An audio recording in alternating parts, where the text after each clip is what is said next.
Have you ever had that strange, prickling feeling on the back of your neck, like someone's eyes are on you? You turn around, and there's no one there. But what if it's not a stranger? What if the person watching you is someone you trust completely? Your best friend, your partner, your sibling, your parent. Imagine they're not just looking out for you, but secretly, meticulously, watching your every move. This isn't about a casual glance or a concerned check-in. We're talking about something deeper, more covert. Think about it. Someone who knows your passwords, your daily routine, your deepest secrets. Someone you've willingly given access to your life. Now, what if they started using that access differently? At first, you wouldn't even notice. It would start small. They might mention something you swore you only typed in a private message. "Oh, I must have overheard you talking about it," they'd say with a smile. Or they'd give you a gift you were just looking at online, claiming it was a lucky guess. You'd brush it off. Coincidence, right? They just know you so well. But then, the coincidences would pile up. They'd know you left work early. They'd know about the new person you started talking to on a dating app. They'd know about the white lie you told to get out of a family dinner. Their knowledge would become uncannily precise. It would feel less like intuition and more like surveillance. Your home, once your sanctuary, would start to feel like a glass box. Every conversation you have, every website you visit, every text you send, is it being monitored? You'd start to second-guess everything. You'd change your passwords, but then you'd wonder, did they already install something on your devices? You'd start speaking in codes on the phone, looking over your shoulder even when you're alone. The paranoia would be exhausting.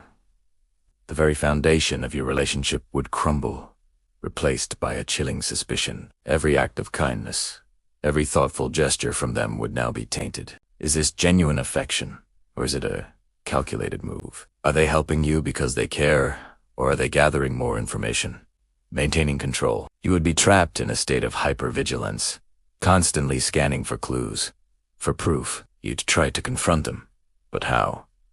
What would you even say? "I feel like you're watching me." They would look at you with hurt in their eyes. "How could you even think that?"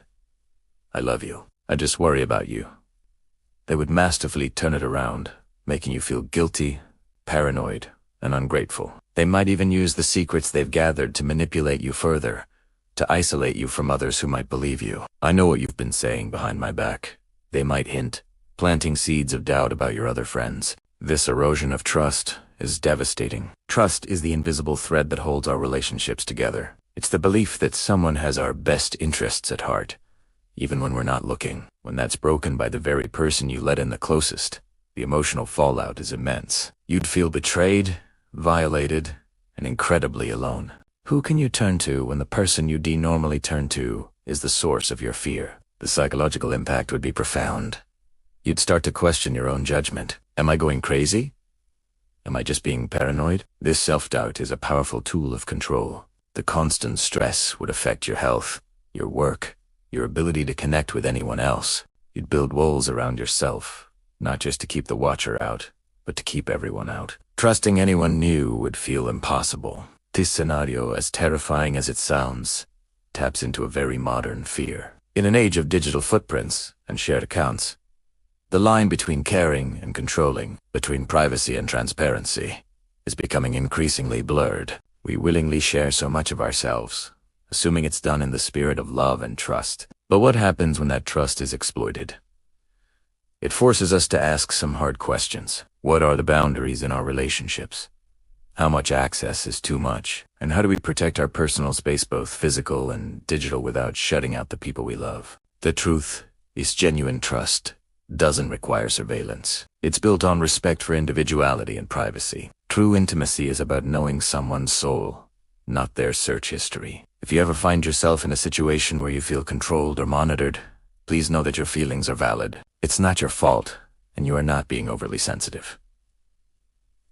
It's a serious form of emotional abuse. The first step is to recognize it for what it is. Reach out to a trusted friend or a family member who is outside the situation. Talk to a professional, a therapist, or a counselor who can help you navigate these complex emotions and create a plan to regain your safety and independence.